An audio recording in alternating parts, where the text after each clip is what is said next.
Coming to you from the shores of gorgeous Lake Michigan, this is home to passionate book lovers.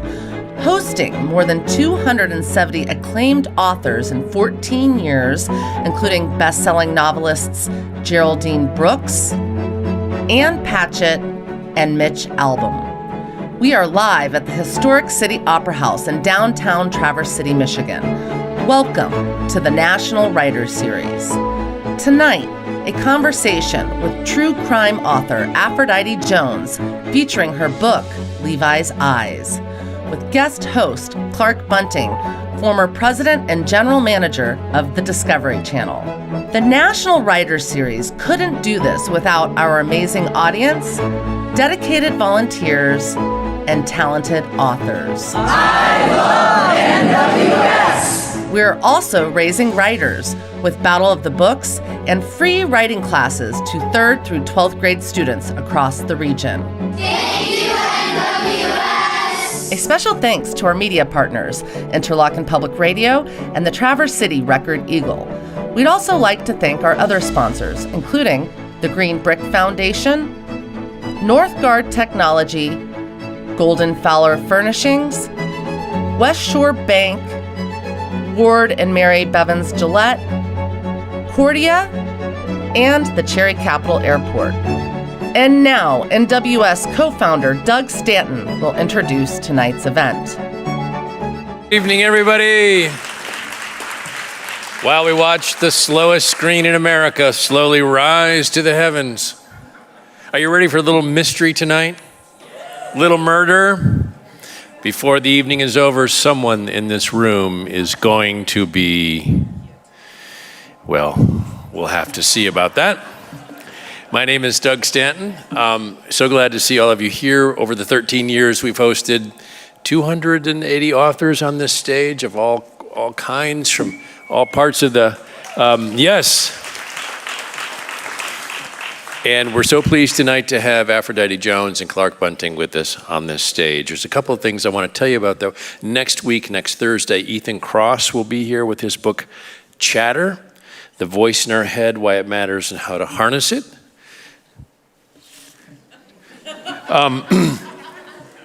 He's a prof at University of Michigan psychology. He's a psychology professor at University of Michigan. And get this, he leads something called the Emotion and Self-Control Laboratory.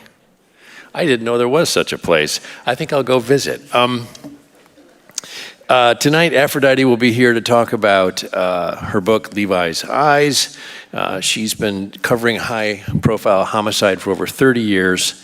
And along the way, she created the hit series True Crime with Aphrodite Jones, which was on, or is on, Investigation Discovery, airing in 90 countries, and all 60-plus episodes can now be seen on Discovery+. Aphrodite will be here, as Noel said, with Clark Bunting, who is the president of our National Writers Series board, and he also happens to be the former head of Discovery Channel. So he's the guy who gave the green light to Aphrodite's show, so they'll have a lot to talk about. She's written a string of New York Times best-selling true crime books, one of which is, a couple are for sale in the lobby, and they've inspired real-life films. I wasn't aware of all this, and I was talking in the lobby with some of you. Most notably, her book, All She Wanted, was the inspiration for the Academy Award-winning film Boys Don't Cry. And her first book, The FBI Killer, was made into the ABC movie of the week, Betrayed by Love. And most recently, her book, A Perfect Husband, and I saw this show, it was great, was made into the Lifetime film, The Staircase Murders, which was the precursor to the HBO Max dramatic series, The Staircase. She has shared her insider's knowledge on the trials of O.J. Simpson, Michael Jackson, Casey Anthony, the Menendez brothers, Phil Spector, Scott Peterson, and El Chapo Guzman, the drug kingpin. Levi's Eyes was an instant bestseller on Amazon. Please welcome to the stage Aphrodite Jones and Clark Bunting.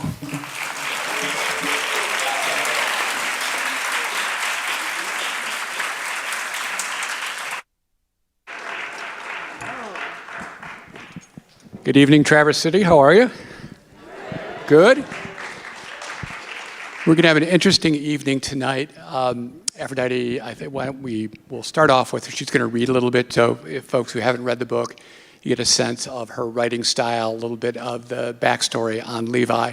And then we're going to jump into questions, and then when I run out of steam, we will get your questions as well. So we'll, should have a really interesting night tonight. So Aphrodite, why don't we start with your reading, and then we'll get going. Okay, perfect. Yes, I do want to give you a little sense of my writing style. So I'm going to read from chapter 1 of this book. Is there a way that I can get the lights up for here for this meeting? Oh, it's good. You got it. You guys are smart. You're lighting people back there. Okay, when we did the check, I didn't know what was going to happen. There's something comforting about the thought of a Yule log with its slow burn and bright orange glow, and the woodsy aroma of a fireplace with its pleasant crackling and occasional popping that can lull you back to the cozy December nights, to the feelings of olden days and Yuletide treasures, to the special celebrations of winter. Sitting fireside is hypnotizing. It takes you back in time. If you're lucky, it can take you back to the place you started from, to the warmth of your mother's stove and the smell of your mother's cooking, to a time when mama's love was all the magic you ever needed. Christina Carlson was that kind of mom, the kind who baked everything from scratch and used patterns to sew her one-of-a-kind clothes. Carl was lucky to have a woman like her, so devoted to their kids, such a great homemaker. Even after 7 years of marriage, the two of them acted like newlyweds, never missing a chance to sneak off for a quickie. Carl couldn't get enough of her, and in those early years, Christina was always game. It was at a dance at a military base that Carl had first caught a glimpse of Christina. She was a petite woman with a perfect hourglass figure, someone he could easily imagine wrapping his arms around. Carl would never forget the way she looked that night, floating around the dance floor in her flirty polka dot dress and high-heeled pumps. She looked like she belonged on the pages of a magazine, and just one smile from her made him think of what could be. Their whirlwind romance landed them in Northern California to a little town called Murphy's, where Christina had grown up. It wasn't the California people think of, with the bright beaches and the surfers and the lush palm trees. No, this was the other California, the one with giant sequoia trees and grizzly bears and babbling brooks and secluded hiking trails. Situated in the foothills of the Sierra Nevada mountains, Murphy's was a hidden gem. The main tourist attraction was an ancient cave called Mercer Caverns, where people could marvel at the multicolored crystals and the massive rock formations. But Mercer Caverns, much like Murphy's, wasn't a place that people went out of their way to visit, not back then. Being hours away from destinations like Yosemite Park and Lake Tahoe, Murphy's was a spot on the map that most people passed through. It was a remote place where the land was still pristine, and for Christina, it was a paradise, a place where giant redwood trees and old wagon wheels were happy reminders of her youth. A century before, Murphy's was a gold rush town, a bustling place with saloons and brothels and trading posts, but all that remained of that era were abandoned stone buildings, long forgotten mining camps, and a rustic old Main Street, which was just enough to give Murphy's that feeling of the old Wild West, and Carl fell in love with it. He thought it was an ideal place to raise a family.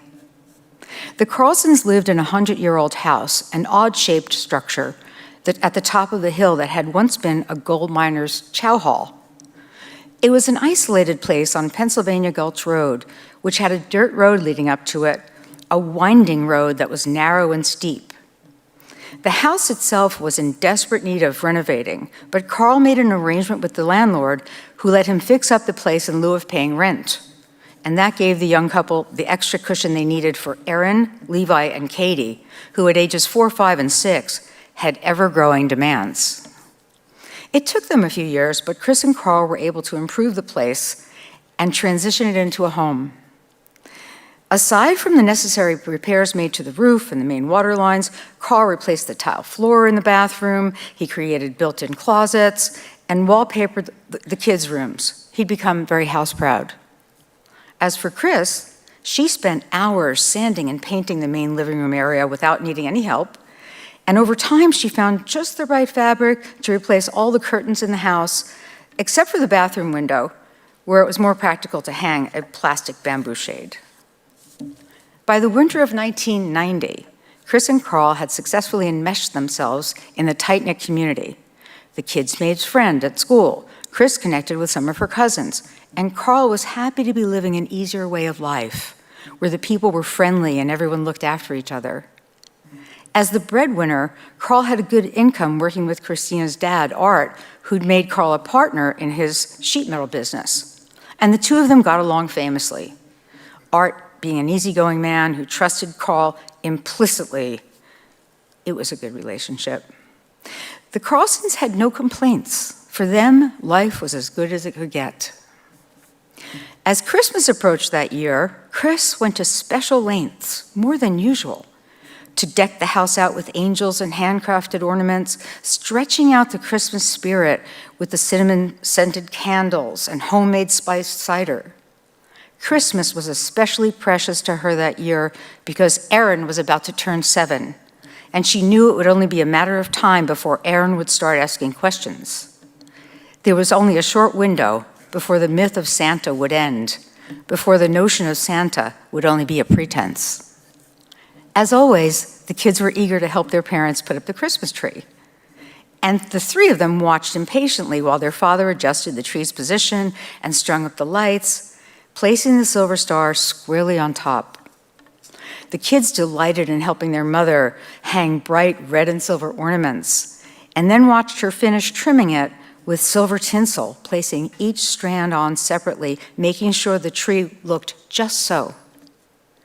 It felt like it took forever, but it was worth it, because when their father finally turned the lights on, the shine of the tinsel made the tree look like it had infinite icicles. The shimmer was always fascinating to them. It was bewitching.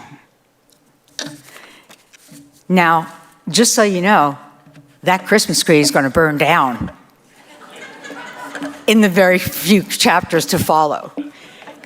And so is the house.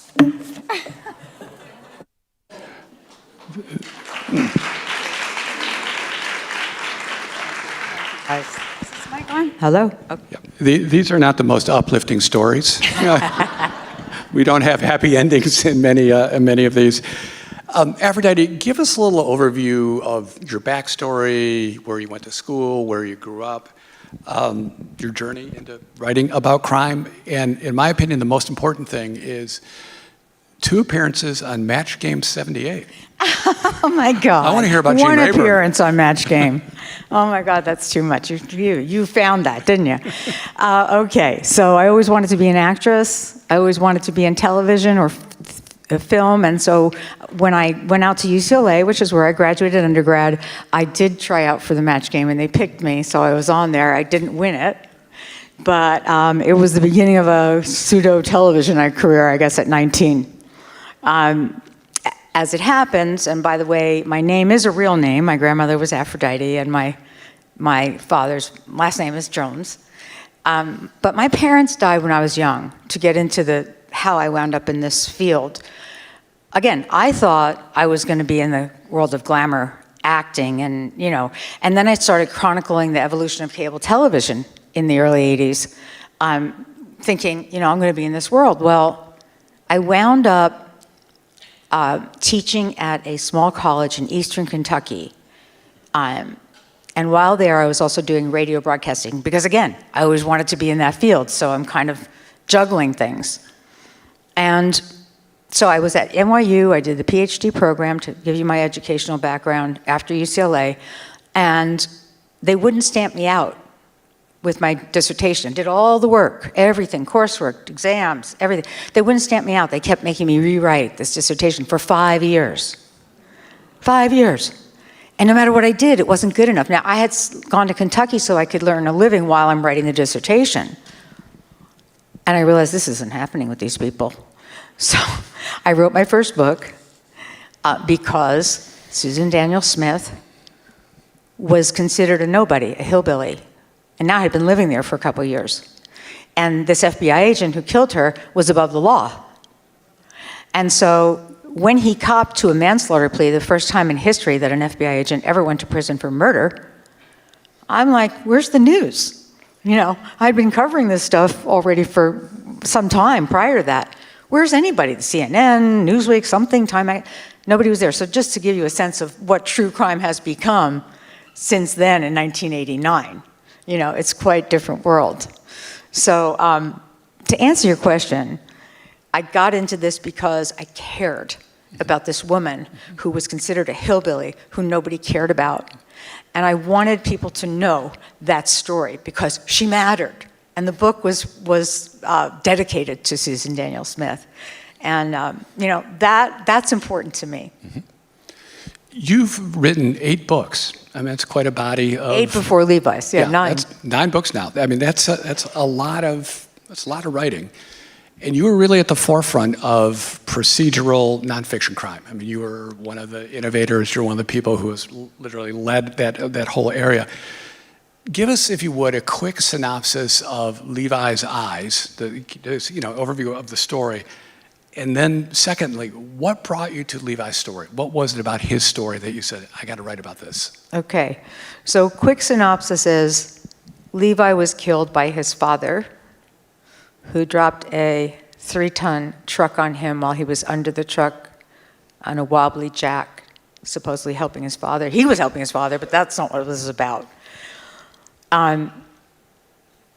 His second wife, Carlson, is the killer here.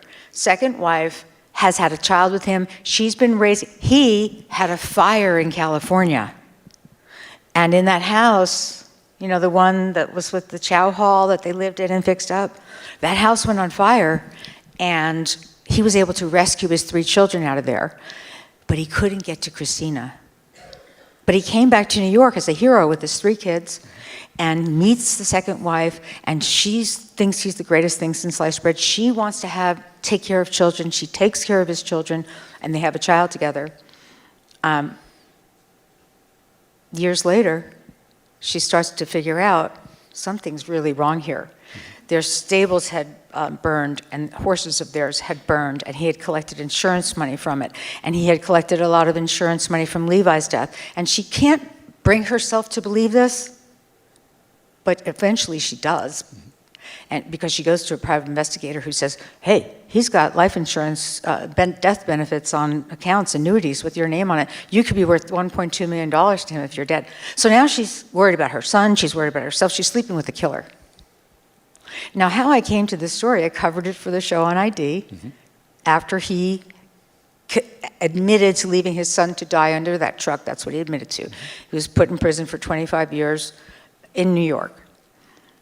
I covered the story, interviewed Cindy Best, the second wife, and everybody else, the cops, blah, blah. But my mind works in a different way, right, because of my writing. So even though I was just doing television, not just, but doing television, I knew that fire that happened 25 years before, that's a story there. When is that going to come out? And as it happened, once he copped to the Levi murder, now the New York police and the California police were sharing stories. And there was evidence back then, but they didn't have enough manpower or money to go after him when he moved to New York. So now I'm waiting for this trial because that's the other shoe that's going to drop, right? And the trial finally happened in January of 2020, ended on St. Patrick's Day, March 17th, 2020, and we all know what happened then. The world shut down, right? COVID. So he got his just desserts and was convicted of first-degree homicide. It's incredible the amount of detail that you go into and you're writing. I mean, I look at that and, you know, I worked in TV for a long time, so, you know, we're kind of shallow. We don't go this deep. And I was just blown away how you could weave all those disparate pieces together into a coherent story. You know, it's interesting you say that because the law enforcement in New York had said to me, I'm really interested to see how you're going to put this together because there are so many moving pieces and there are elements that fit and elements that don't.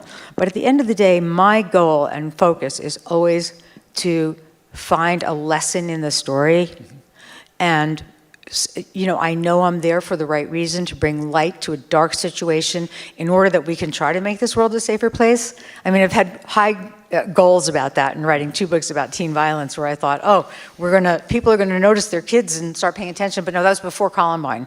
So we're on a whole different level.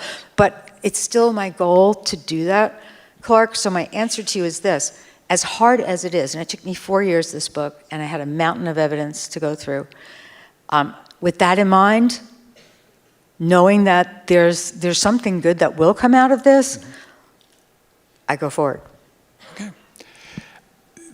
This genre that you have helped pioneer has become incredibly popular. I mean, lots and lots of folks read these books and take it very seriously. Procedural crime. I mean, it's, look at Dick Wolf and everything he's done on TV as well. But one thing I found really interesting is this genre appeals to young women. Mm-hmm. Why do you think that is? I think it's because young women are vulnerable to being on dates, to meeting people that are strangers, and they feel much more. I want to say, perhaps being on the market the way they are and meeting strangers and being like that this is something that could happen to them, and I think that's part of it. But I also think it's not just young women, it's women in general who really are interested in the nature of good versus evil. What makes somebody turn into a killer? How does that happen? Is it somebody snapped? Are they born this way? And those are things we all are curious about, I think, and that's why the fascination, and frankly, I have to say, it's also the kind of thing where you're driving by a big accident, car crash, and you're thinking to yourself, thank God it's not me, there's the traffic there, right? Mm-hmm. Because there is that sensibility of, I can watch this, it's not happening to me, but I'm getting the thrill, the scare, that out of it. And so that's voyeurism. That's not particularly thrilling, but that is part of it. You can't ignore it. Many instances, these stories are right at the intersection of popular culture and true crime. And now we have, there's Comic-Con, there's BravoCon, there's CrimeCon. Right. Can you talk a little bit about CrimeCon? So CrimeCon, the creator of CrimeCon came to me for the first time ever when they were going to do it in Indianapolis and asked me to speak.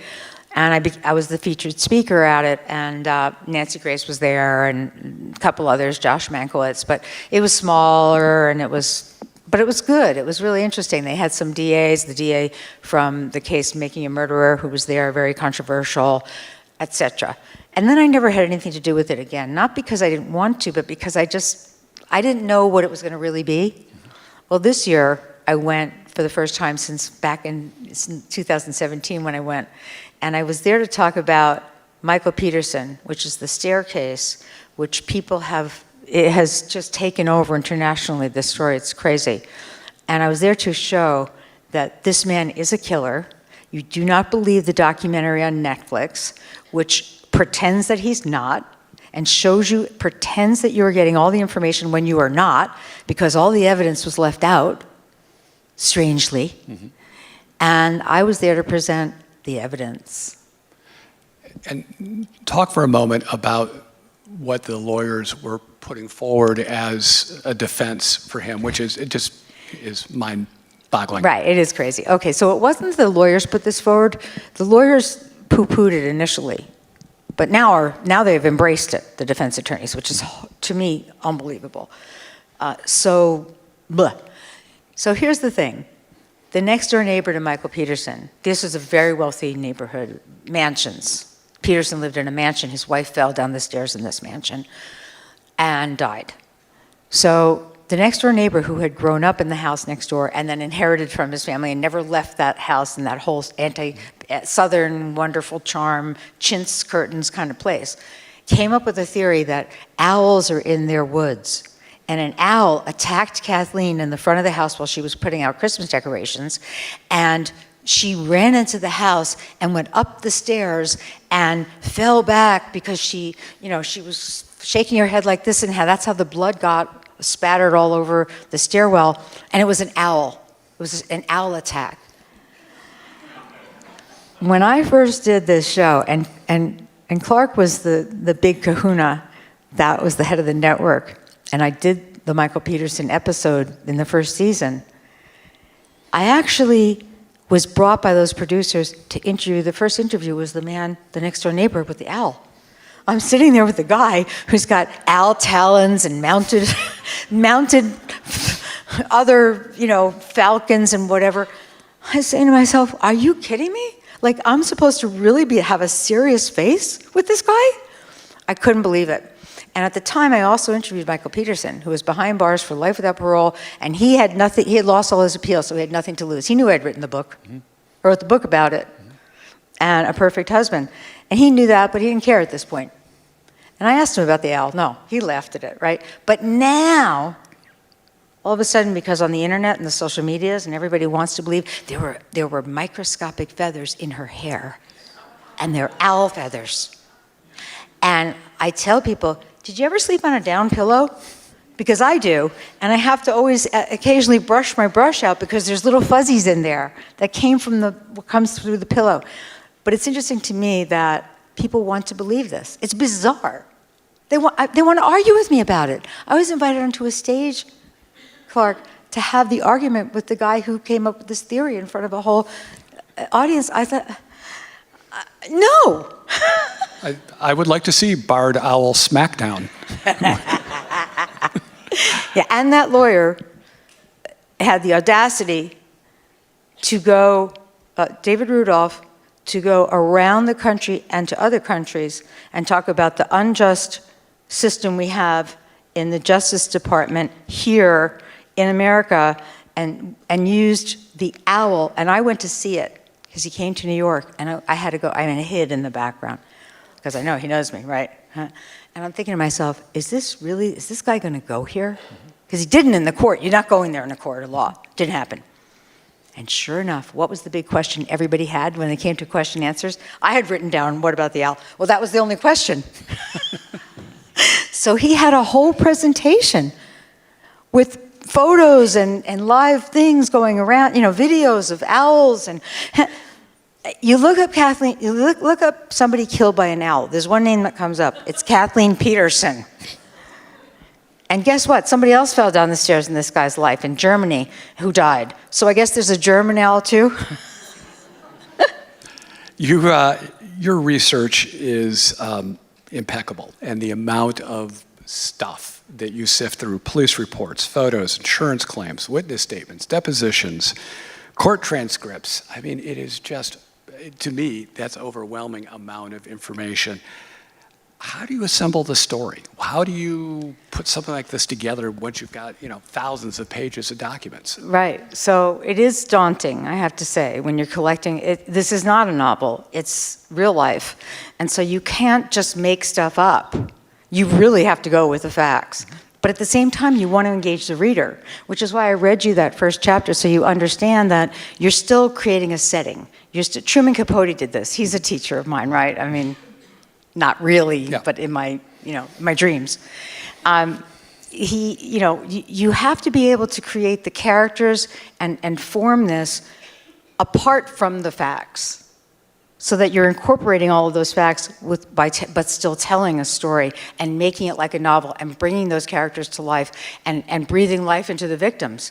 So it's a little bit of a tricky thing to do. Yeah, your writing process, you talk about in the author's notes at the top of the book. And one of the things you say is, I write these like novels. And there are people who will occasionally nitpick, and to heck with them. So, it's not often I see in the author's notes sort of the equivalent of na-na-na-na-na, if you don't believe the way I've written this. Right. But talk about your writing process. We've had people who put Post-it notes on the floor, on the ceiling, or whatever. How do you begin to assemble the various elements of the story? So what I do, I'm very meticulous in it. So I take folders, and they're different colors. And the colors of the folders are each sort of piled up, and they're in, I put them in slots, actually. I have wheelie things that I roll around with all the materials so that I can, and the draws can slide out of them, because I need a historical chronology of the crime, and then the trial, and then the aftermath. But I also, all the characters who I've developed and interviewed and collected information on, they have to have their own things as well. So it's not just Post-it notes. It's a lot of Post-it notes. Yep. It's a lot of everything. But the only way I can do it really is eventually I wind up having all these folders around me while I'm writing, because I'm picking A, B, okay, I need this. So while I'm still writing it as a novel, I've got to get to the real stuff.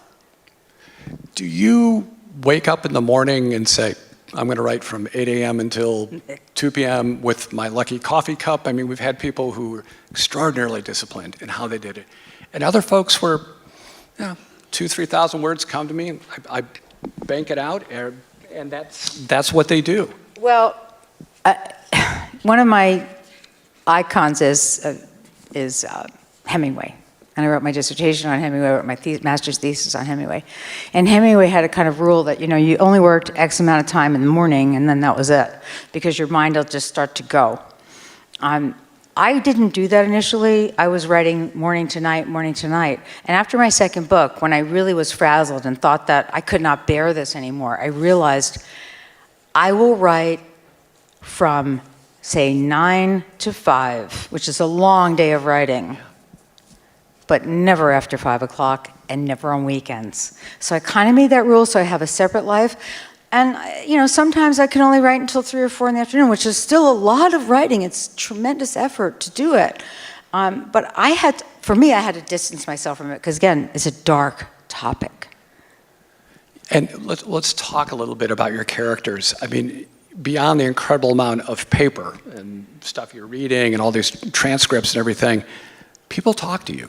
Yeah, they do. And I'm amazed that, and these are sometimes folks who have suffered physical, injury, trauma, psychological damage, mental, unbelievable. And then there's the perp. And the perp talks to you as well. Yeah, well, not always, but yes, they do. And Carl, in this story, talked to me quite a bit, which was unusual access. But so when you're developing characters that you're trying to write for a book, one of the things I always tell people that I run across in a story is that you have an opportunity to take this horrible thing that happened in your life and maybe save someone else out there, which is what I believe. I'm not just saying it, I mean it. And when they start to think about it and they realize that, how many murders really are out there that never have any coverage? These families have nobody, we can't possibly cover all the stuff that goes on, the horrors of the world in America. And so I kind of gain their trust in that way, but also because I lost my parents when I was young, I have an empathy, that not just a sympathy for the victims, because my parents didn't die from murders, but they both had heart attacks. They were here 1 minute and gone the next, within a few years of each other. And when you have that kind of loss and people that you're talking to understand that, they know what you mean. And so you can have a much greater rapport, I want to call it, with these people. And in a way, they're like bearing their souls to me. And I want them to be able to have that sense of catharsis, like they've said what they needed to say. They've cried, and there's a lot of that. We don't show it on TV, and I don't put it in books, but there's a lot of tears. There's a lot of stuff behind the scenes that it's hard. But I'm there for a reason, and the reason is to make the world a safer place, to shine light on something that's dark so that something good can come out of it. And they understand that, so I think that's why they talk to me. It's incredible. It seems to me that you establish an incredibly intimate relationship with these folks. It might be Zoom, you might be talking through plexiglass in prison. Right. You might be on the phone, sometimes it's in person. How do you get to that place so quickly with people who have been through so much? That's a good question. I just, when I wrote my first book, The FBI Killer, I had cooperation from the family. I had no cooperation from the FBI. I had no cooperation from any law enforcement. And I somehow felt I needed to tell this family story. And back then I didn't know what I didn't know. Because if I had thought about it now, without any trial transcripts, without any police interviews, without anything from the FBI, I couldn't have written that book. So sometimes it's good to be stupid, right? And I wrote it. And I realized that this was a calling for me. I truly did. I didn't want to be in this field. It wasn't like, oh, people come to me, how do I do true crime? No, I wasn't going to do this. But there's this empathy I have for people who are suffering like that. And I think that they get it when they're with me. I've always said, I don't know why people tell me all this stuff, but they do.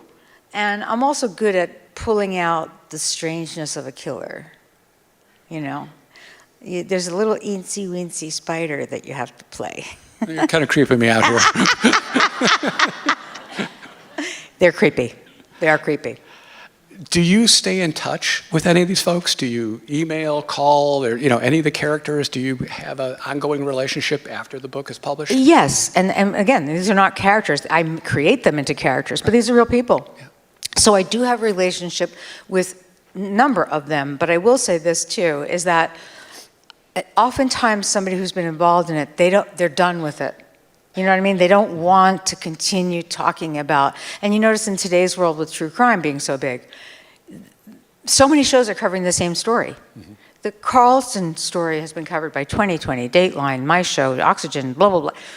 The difference is I wrote a book that goes into his mind, and you get into the psychological elements of that killer. But I forgot your question. Do you stay in touch? Oh, right, yeah. Now, a little bit. Okay. Not a whole lot. People kind of want to be left alone. I do have people that contact me from various stories, from various books, and it's not like it's completely no contact. Mm-hmm. I do maintain relationships, especially with law enforcement. But again, the families are kind of like this, and the killer is never happy. How do the folks that you're talking to respond after the book is published? Do people come back and say, hey, you didn't treat me fairly, or you made me look too good or too bad? Well, they probably say not too good, but somehow I was maligned. So I'm very careful not to malign anyone because of things called lawsuits. However, I'll give you an example with Levi's eyes, right?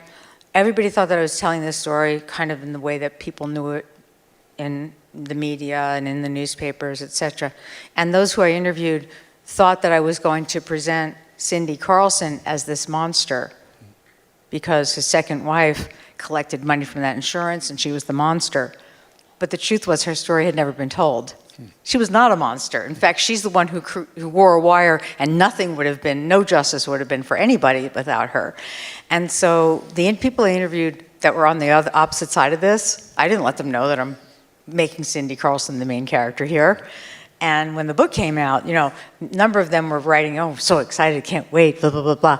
And then I never heard another word from them. Well, I know why. Because they wanted the story to be told their way. Well, their way is not the whole story. Their way is an angle on the story that happens to be twisted, in my opinion. Do you see common traits in the bad people? I mean, do they become this way? Is it through trauma? Is it just these are wired people? How do they get there? Nobody can really think about or understand what makes a killer tick. Mm-hmm. You can't figure out a psychopath. You just really can't. However, in situations where it's a wife, husband, there's abuse, whatever, and someone snaps, that's different, right? So we can kind of comprehend that, But when it comes to people who premeditate murder for whether it's money or other things that they want to cover up or whatever it is that's happened, and they're premeditating that murder, Scott Peterson comes to mind. You premeditated the murder of Lacey Peterson, and now I was pretending it didn't happen. Well, it did happen. I was there for that trial. That is a different kind of killer. Somebody who could actually plan it out and buy a boat and study tidal, waves of the bay and all of that he did. It's very hard to put any finger on what makes a killer tick. Do you think, these are oftentimes psychopaths, do you think they're trying to convince you? Because, a lot of these folks are lawyered up, and I can't imagine, criminal defense lawyers are saying, you know what, go talk to Aphrodite Jones. This is going to be great. This is going to help us. Right. And yet they still talk to you. Yeah, they do, because you know why? Because they're desperate. They don't care if it's going to make them, they hope that now somebody's going to believe them. And of course, I have to play that game with them. There's the incy-wincy spider. Oh, yes, I believe you. And so you play into that element of them. And again, these people are killers who are psycho killers, are so narcissistic. It's part of the elements of what makes up a sociopath, that the world revolves around them anyway. That's how they can kill and think nothing of it. So that once you can appeal to their ego, they're ready. They're ready to yep. In this book, Carl, obviously, bad person. Do you think he seemed to me, as I read the book, that he was smarter than everybody else? Just ask him. He's gonna tell you he's the smartest guy in the room. Right. What do you think that was his motivation? Do you think he was just trying to rewrite history to try to write, his reputation? Because it was really interesting. His father, at the beginning, they talk about the family and how important the brand is and the family brand. And I was like, family brand? Really? Right. Okay. Yeah. But, he took it very seriously. Yeah, so he was kind of the black sheep of the family, and he definitely wanted to make an impression on his father, and he couldn't do so. So when he was out in California with Christina and these kids and couldn't afford it, he had to figure out a way to come back as a hero. That was part of it, which is, again, psychotic, But it's a very tricky thing to try to put your finger on what makes these people. I mean, there are studies which show that in CAT scans of brains, that people who kill or have a propensity to violence do have different things inside their brain that are not normal, different gray matter that's not there. I'm not good with all the science about it, but I know I've looked it up a number of times and said, what is this? The patula? It's too much for me. Plus, they don't know enough about brains anyway, really. But it has been brought up, and I think killers come out of the propensity for violence, whatever this is wrong in their head, but also their environment. This is why we have kids that are doing schoolhouse shootings, because their environment, they're picked on and da-da-da. But yet, everyone's picked on, right? So what makes this kid a murderer? So it's a combination. I don't know if I answered your question. No, I'm sure one size doesn't fit all. There's a lot of different motivations as well. But what was the most rewarding feedback that you got from this book? Oh, this book. Wow. So interestingly, and I didn't bring it with me, but when I was interviewed by the Finger Lakes Times, which is the paper in the Finger Lakes region of New York, which is kind of like here. It's a beautiful place, with all the lakes, Seneca Lakes, it's Finger Lakes. And the reporter who interviewed me, I had no idea this was going to happen. It was on the front page of the paper, the headline about how I had written a book to expose this story. And here's a story that's been told on television for so many years, right? And I have actually made news with a couple other books as well, but it's never something I expected or could imagine. So the reaction of journalists, of reviewers, has been phenomenal. And the only time there's been a bad reaction to this is from people that I know are on the other side of the coin. They don't want this story told, and they'll write really mean things in the reviews. I learned not to read reviews. I don't want to go there because I can say 100 great reviews and one bad one, and that's the only one that sticks in my head. So I don't go there. But the reception to this book has been incredible. Do you think the rural setting, where Carl had the boarded up window and the 100-year-old farm, do you think the rural setting influenced the outcome? I mean, it was a small town. His father was a prominent person in town. He was very concerned about how the family was perceived. Mm-hmm. Everybody knows everybody else's business, and of course, I'm not drawing any parallels to Traverse City. That would be wrong. But do you think? Yes, you are. Do you think that rural setting had any impact at least on that initial? Oh, absolutely. There's no question. In the case of his son dying, remember, one of the things I mentioned, their barn had gone on fire years prior to that, and there was an insurance claim, and everybody kind of just rolled through it. When Levi died, because his father was part of law enforcement, or the government, not law enforcement, but he worked a highway, he was the head of highways or whatever, he had clout. And so when Levi was found under that truck, nobody questioned it. Nobody thought of it as anything but an accident. And there was never any investigation. There was never anything. He had Levi cremated. So there was no evidence whatsoever. So the answer is, yeah. Because he was also a firefighter when he was a kid. Nobody puts this together. Nobody thinks. They also felt that the Carlson name was important and this father was important. And it can't possibly be anything bad. It's an accident. Does the book highlight, I guess, what I would call societal themes we should be thinking about? Obviously, these story arcs are, very relevant today. Lots of, sadly, lots of these kinds of crimes. Are there, a deeper theme or another thought that you have on why? Yeah, there is a deeper theme here, and that's something that I think you need to read the book to understand, but in essence, in this particular book, I had so much access to Carl, this nut, who was calling me before his trial, which is unheard of. I've done this for 30 years, never had that before. During his trial, which is even more unheard of, and after. So I had almost 2 years of access toward him, and that meant I was able to pick this guy's brain apart. And in so doing, when you read the stuff that he says, and you've read it, it's beyond. You can't even believe something like this is coming out of this guy's mouth and the way he thinks. He went to a duck business, I'll give you a little example, and he wanted to sell a duck in a jar. So he went to Cornell University, they live near Syracuse in Rochester, to have somebody, can you imagine? Think how crazy this is. This is like the owl, only, it's like, really? That's how nuts he is. And that's a nice thing, so to speak. But the cruelty that I learned and the strange mentalities of this man getting into the mind of a killer was what my goal was here. And I believe I accomplished it. What makes a story ripe for you? What do you say? There's all sorts of stuff. You see newspaper reports, TV, podcasts everywhere. How do you get to a point you say, you know what? I think that might be a book I want to write. It has to have what we call in the business legs, meaning that it has to be a mystery. There has to be, you can't say, oh, somebody was,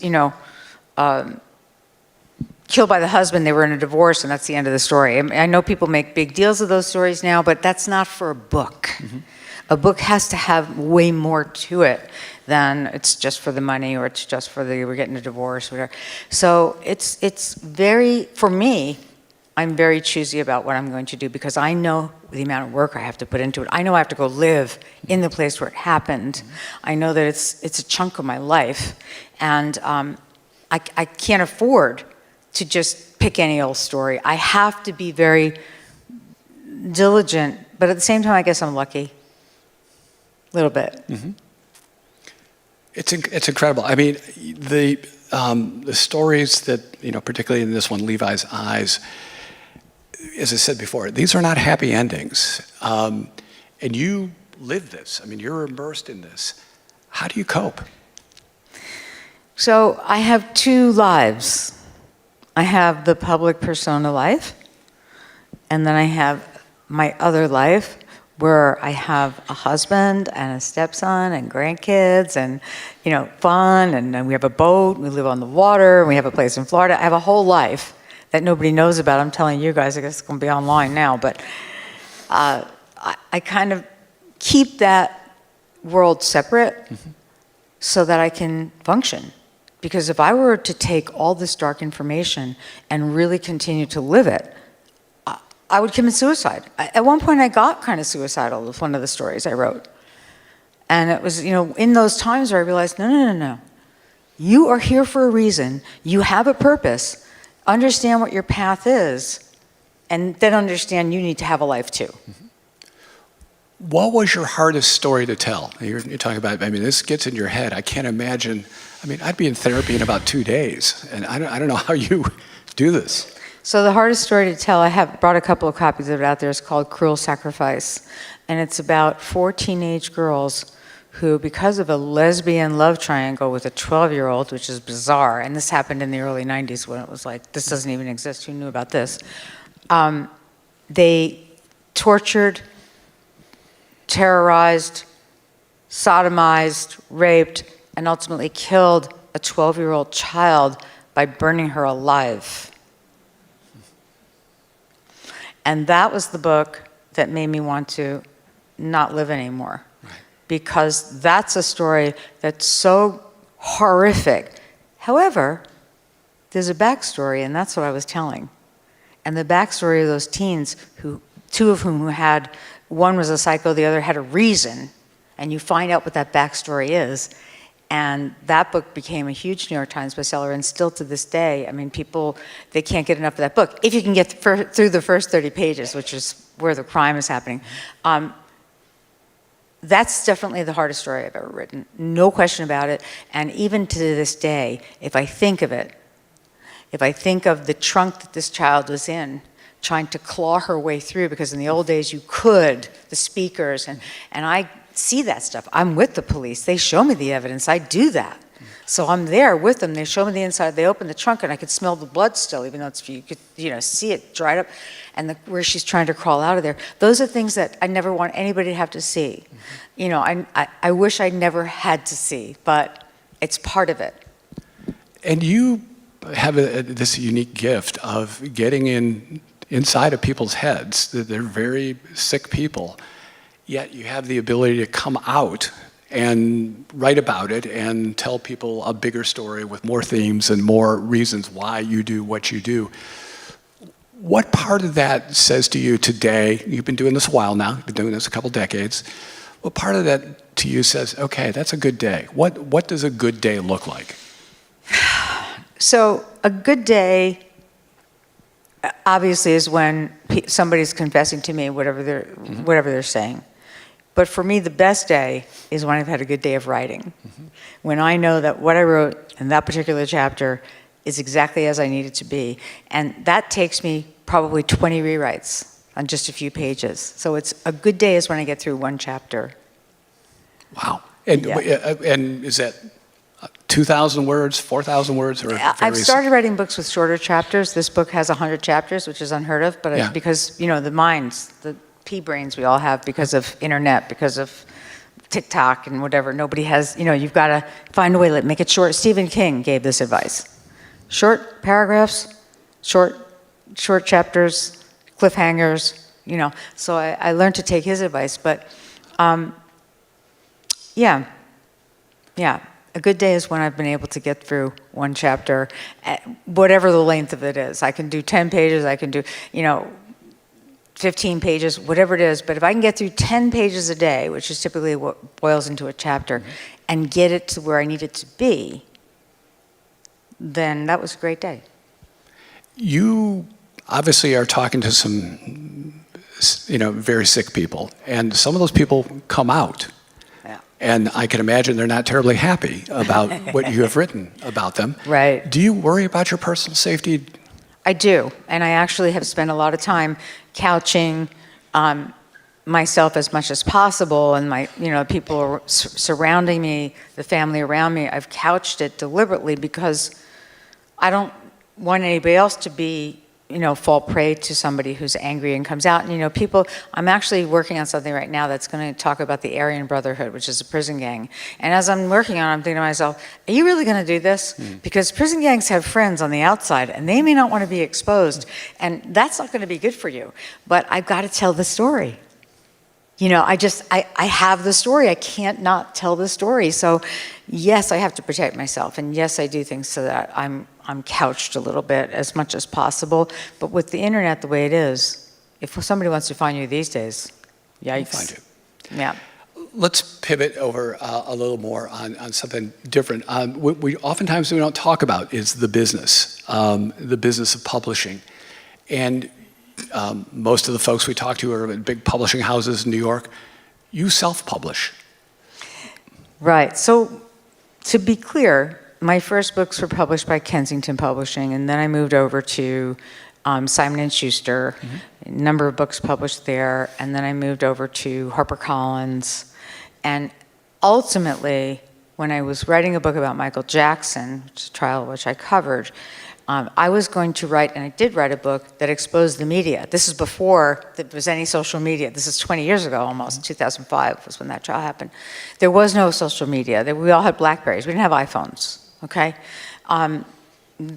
This doesn't exist, right? And so to me, the media is all lying. And I was part of it because I covered it for Fox News for Bill O'Reilly. And the media is lying about what's going on in the courtroom. There's no cameras in there. And you're seeing these families are grifters. The people who testified, Jay Leno, Chris Tucker, George Lopez, who said these people were after our money. They were grifters. And you don't know that story. So nobody understands why Michael Jackson got acquitted. Now, what he did in past lives and with other people is another matter. But the fact of the matter was, that was a lynching by media, because they stood to make zillions of dollars that would have been a cottage industry to just follow Michael Jackson in jail. Is he suicidal? Who visited him now? Blah, blah, blah. And that's what they wanted. And I exposed it. And at the time when I did that, really, I thought I had ended my career. Wow. I truly did. I said, okay, you're going to have to move. Seriously, I was considering moving to Costa Rica because I thought, you're going to write this, and that's going to be the end of your career because you're going to expose everybody on Fox and all the other networks. You're just going to expose it. And nobody wanted the book. That's the answer. My publishers and the people that I've worked with all these years, they were like, nobody wants a book that's positive about Michael Jackson. We can't do it. And I said, okay, guess what? Time for me to go self-publish. Hence Aphrodite Jones Publishing, Inc. Yes, right. Aphrodite Jones Books. Yeah, I created that. And so now I've taken my other books that had been out of print, and now they're mine to have, and I'm reissuing them under my label, under my publishing house. And eventually I may take in other writers and put them under my wing. It's a thought, but it's very hard to do that too, because then they want you to rewrite their book. So it's a thought. You've done some very high-profile stories, books that then became movies. And we've talked to a number of folks here at NWS who've had, I think the most diplomatic way to characterize it is mixed bag of their books going to movies.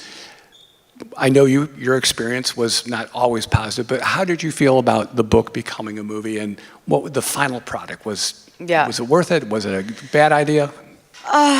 When you do option a book to a film, you lose all rights to the story. And you know that going in. I didn't in the first case, I didn't know that. And they were very sincere to the story in the first book, which was the movie was called Betrayed by Love. Patricia Arquette played the woman who was killed. In the second book that I wrote that became the movie Boys Don't Cry, that movie, while it was a transgender story, they actually still didn't understand transgender because it wasn't a thing back in 1999 when that movie came out. And so what happened is that they made the characters look like they were lesbians. And the main character, who I'd been working with, was in the screening of Boys Don't Cry, and she ran out of it in tears because she was being made to look like something she was not. Mm-hmm. She thought this was a boy because he was presenting as a boy, because he was born in the wrong body. And I want to qualify this and let people know, what upsets me today is that this has gone so far, too far, right? And I would like to talk about it at some point and try to make people understand that it's 1% of the population. We're all twisting and turning around about transgender people when it's 1% of the population. And I think that it's become a cool thing to do about changing your gender, and that is so dangerous and so wrong. But with political correctness, I'm afraid to even touch it, which is sad. I am too. When you read for pleasure, who do you read? Who do you say, I really like this author? When I read for pleasure, sometimes I go back to my favorite writers. Mm-hmm. So I'll go back to Hemingway. Mm-hmm. I'll go back to Truman Capote. I did a PhD in literature, so I've got all that at my fingertips. I taught literature. But to tell you the truth, what I really read is self-help books. That's what I love reading. And I get a lot from it. Tony Robbins is another person that I think is fantastic.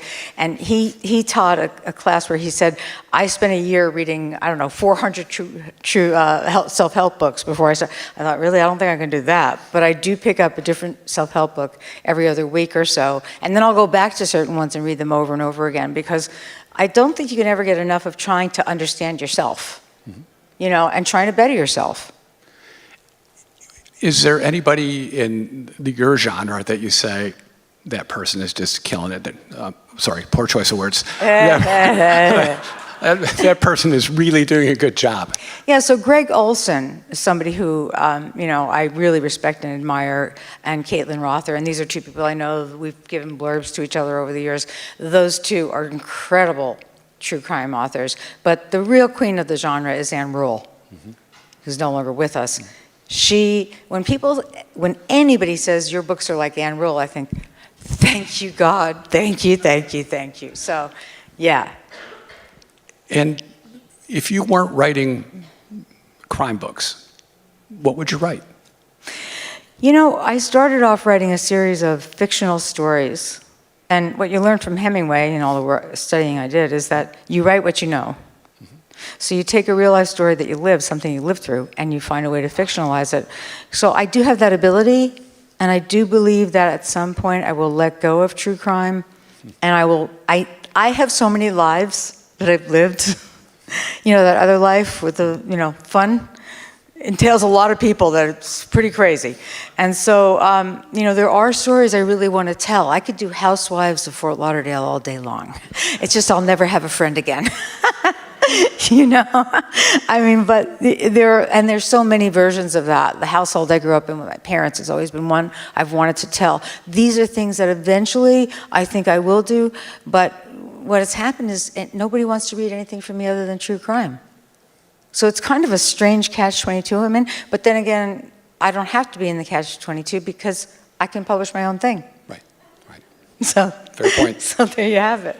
And I am, before we go to questions here, which we'll do here momentarily, I am required by NWS bylaws. What's next for you?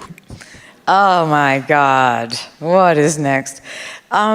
So as I said, I'm rewriting and writing now The Embrace, which is a story about teenagers who thought they were vampires and immortal and wound up killing this girl's parents. Now, I wrote that book 30 years ago. It's now mine to write. So I'm rewriting it with a newer writing style because I've grown over the years since I wrote that almost 30 years ago. And so, very strange thing to do because I don't know any author who's ever done it. And I am doing it and realizing why no other author has ever done it. It's because you drive yourself nuts because now you're looking at stuff you wrote before and you're trying to rejigger it. It's like taking a painting and you put one little extra stroke on there and now all of a sudden that whole area has to change. Now you're screwing up the paint. So, but in any event, I am doing it. And the reason is, Clark, I got Carl Carlson on my brain. I haven't murdered anyone. Oh my God, Clark. Carl is in my head right now because of talking about this story. The reason I'm doing this, and I'm staying with it, and I'm in it right now, is because I don't have kids of my own. So I got married late in life. So I have, step-kids, step-grandkids. I feel like my books are my kids. I know it's a weird thing to say, but that's my product. That's what I've produced to pass down to the world.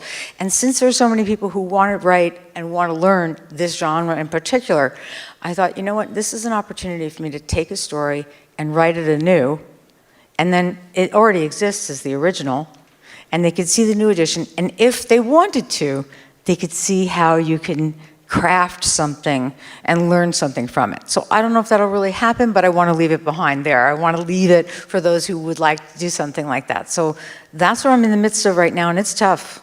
It's tough, but I have a January deadline, and then I'm moving on to a podcast, but a different kind of podcast, not what you would think. It's more of a, do you remember the rest of the story?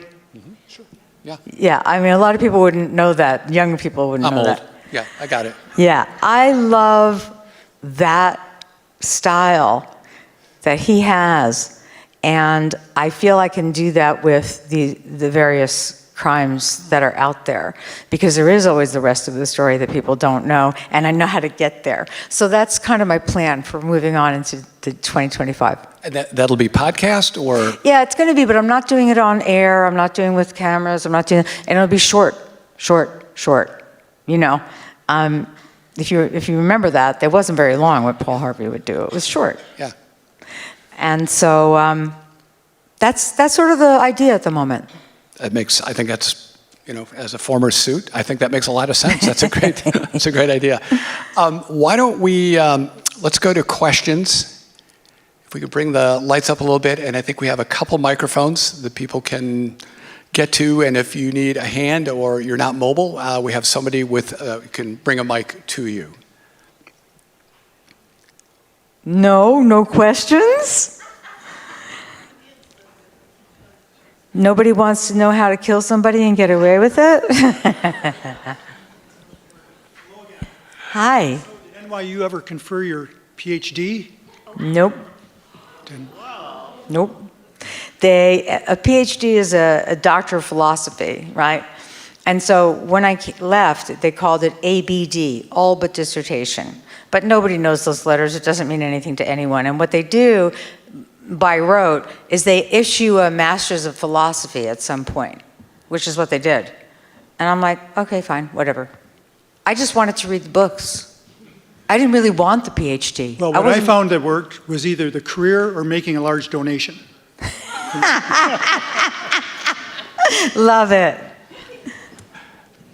This is actually a question from our virtual audience. Okay. Do you have a therapist? The answer is yes and yes. Yes, but on and off in my life. You know, it's not a constant, but yes, I do, because it is hard what I grapple with. It is dark, and I do have to talk it out. I can't just hold it all in. So yes, I do have a therapist at the moment. I'm looking for one after reading her books.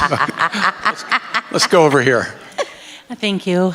We're so grateful for you to be here this evening. It's really a treat for all of us, I'm sure. Thank you. And I just wanted to ask you, where do you see the Brian Kohlberger case going with the Idaho tragic murders? Yeah. And my second part is, why hasn't JonBenét been resolved? Okay. Thank you. Goodness gracious. Okay. So on the Brian Kohlberger case, I actually covered a murder case in Moscow, Idaho, separate, before this ever happened. So I know the town, and I know that it's a blighted town, and there's very little to do there. So I'm pretty sure I can imagine this guy following these women around and being rebuffed without them even realizing it. And we know that he was a stalker. I think where that's going is to a huge media explosion when the trial actually happens. He's going to be found guilty. I can't imagine that's not going to happen that way. And I hope that it will bring some justice to those families, but also some sense of peace to that whole area, because it's really, you know, it's hard to grapple with something like this. So I don't know if that's an answer, but I do see a media circus on its way. JonBenét Ramsey. Oh boy. Yeesh. So I interviewed John Ramsey for 2 hours once upon a time, and I realized this man truly believes that somebody else did this. An intruder did this. There's no question in my mind that John Ramsey 1,000% believes that an intruder did this. And I have also interviewed for a show I did for ID. I covered the JonBenét case. I interviewed an officer of the law who was on the other side of the coin, who worked with Lou Schmidt, who was the guy who came up with the intruder theory. And we presented it in the show. And it seemed very plausible that there was a suitcase under a window, and the window was slightly opened, and that somebody had gotten down into the basement, and that this happened and was an intruder. The only problem with all that is the more I've been in this field and the more I've done this, I know, no, there wasn't. No, there was no intruder. Somebody in that house did this. And since I don't think it was Mr. Ramsey, I'll let you all decide what you think. but it's never going to be solved. And I can't say more because I don't want to get sued. So all I'm going to say is, I think it was somebody in the household, but we can never prove it, and we'll never know. Unfortunately. Let's go over here. Hi, great to interview today. My question was, you said the story has to have legs before you take it on. How far have you gotten into a story and realized that either there's two parts here, either it didn't have legs or you discovered such a twist that it changed the whole dynamics of your research? It's a good question. So I never get involved in a story that doesn't have legs. That's the first thing. You can't. You cannot do that if you want to write a full book about something. It has to be adjudicated. One of the things I learned in writing true crimes is nobody wants to read a book and doesn't have an ending, right? Nobody wants that. Nobody wants to read this whole thing and they get through it all and there's no justice, there's no ending. So it has to have already gone through the criminal process and has to be adjudicated. And since that's the case, you already know if it's a big story or not, right? You know it. And I'm not saying it has to be O.J. Simpson, but you know, you've seen it in the newspapers, you know, it's been big enough that you understand there's all these elements within it that make for a good, to be able to tell a story and you know, explore characters, right, and people. In terms of the twist, I will say this, in this book, In Levi's Eyes, I never expected to have that kind of access to a killer. In 30 plus years that I've done this, never have I had that kind of access to a killer. So that in that case, what became something I wanted to tell as a cautionary tale became more of getting inside the mind of a killer, which I feel right now is what people are looking for and the answers people want. So it did change in this book. It truly did. So great question. I never thought of it that way, but that happened. Let's go over here. Hi. Hi. So I've watched you on TV for a very long time, and so you do interviews on TV, you've done books. Who is the most favorite, intriguing, interesting interview that you've done? O.J. Simpson. So I covered the trial in Las Vegas that O.J. Was eventually convicted of and put in prison for. And it just so happened that I know somebody he played football with. So once I mentioned that to him, you know, outside of the gallery, out in the hallway there, he was so, you know, excited and he's so, this is a guy who can make you believe that, you know, you're going to buy the Brooklyn Bridge. I mean, you can't imagine the charisma of this guy. And he's looking at me, he sees my engagement, oh, you're engaged. And he's got me like in a trance with this guy. So it turned out it was my girlfriend's birthday the following day. And I said, would you do me a favor? I'm gonna call my girlfriend. Could you sing happy birthday to her? She know I'm covering the trial. So yeah, sure, of course. So he gets on the phone, he sings the whole happy birthday, and then she says to him, who is this? He says, it's OJ. Like, of course she knew it was OJ. I said, you have to ask him. But it was a funny moment in which later on he tried to tell me, I didn't take any of this stuff. I didn't do this. I'm innocent. Everything they're talking about here isn't real. This is not real.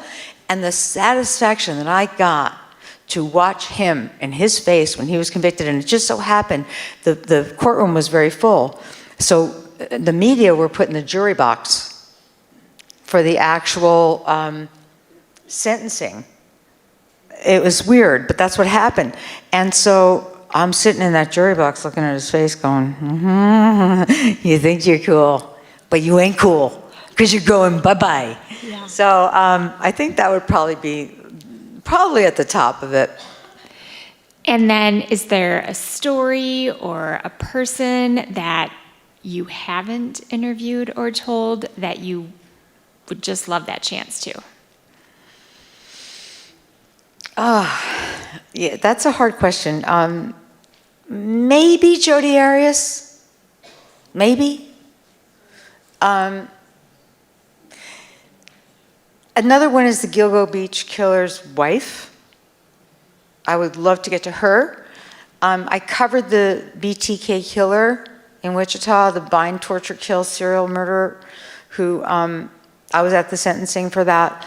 And if I could get into that crazy mind a little bit more, I would consider it. But really, I don't want to touch it. There's just too much evil. Sometimes there's just too much evil. Gilgo is too much evil. So is BTK. So it's a thought, but then I say, I need protection. I have angels, but I don't know if I have that many angels. Thank you. Thank you. Joelle, let's go. This is the last one. Another question from the virtual audience. We were just debating which question to ask because there were two. Should the Menendez brothers be let out of prison? Good question. So I covered the Menendez case on my show, and I actually interviewed the lead investigator, Les Zeller, as well as one of their psychiatrists, the defense psychiatrist, William Vickery. And I will tell you this, when I did that piece, the investigator was furious after it aired because I showed that these young men were abused. And I did that by interviewing Vickery, who painstakingly told me how he had to pull it out of these young men. And I rewatched it recently because of this whole Menendez things and monsters and all the stuff that's going on. And I constantly get asked the question. And when I watched my episode on this, I could see Vickery's face. It's like quivering. He's quivering, telling me the story of how difficult it was to pull this out of these young men. I looked at it, I hadn't seen it in this 15 years ago that thing aired. I said, oh my God, I knew these young men were abused. Is that an excuse for murder? No, but they were abused. Now that we have all this attention on it because of Netflix, because of the world of true crime and social media, I think that there's been a movement to have a new sentencing for them. They were young adults at the time that they committed this at 18 or 21, so that I think there would have been a different outcome. The first trial, the jury hung because there was a lot of evidence about the abuse. The second trial, they made sure that, oh no, that's not coming in anymore. There was just very limited testimony about it. It was only from one of the brothers. There was nothing to corroborate it. They didn't allow all of the expert witnesses in there. And that's how they wound up with a closed case and put these two young men into prison for life without. I think they have paid their dues. If they had been found guilty as juveniles and put in a juvie system back in time, they would have been long out already. I don't think they're a danger to society. So while this is not something that I would normally say, this is an exception. I think the Menendez brothers are an exception. I do believe that they were horribly abused, that their mother turned away and didn't look at it, that they went to her, that she just couldn't face it or just didn't believe it. And if you listen to these documentaries, and I'm sure there's not the one on Netflix that's the monsters. That's really slanted and not really fair, but you watch the documentary on them, and there is one on Netflix, and then you hear them talking in real life, their voices, and you get it. You see the footage of them when they testified in that first trial. You see the pain on these people's faces. This is real. And then you hear them talking in the background, explaining what was going on and what their thought process was. So I don't know if I'm right about that, but I say this is an exception. I think they should be let out. And I think they will be. Aphrodite Jones, thank you for coming to Traverse City. Thank you for having me. So happy that you were able to make it. Again, good to see you. It's been a while. It's been a minute. So we're going to do some photos? Is that what we're doing next? And then. Thank you for joining us. Up next is Ethan Cross and his book Chatter, Thursday, November 21st. Get in-person and virtual tickets at thenationalwriterseries.org.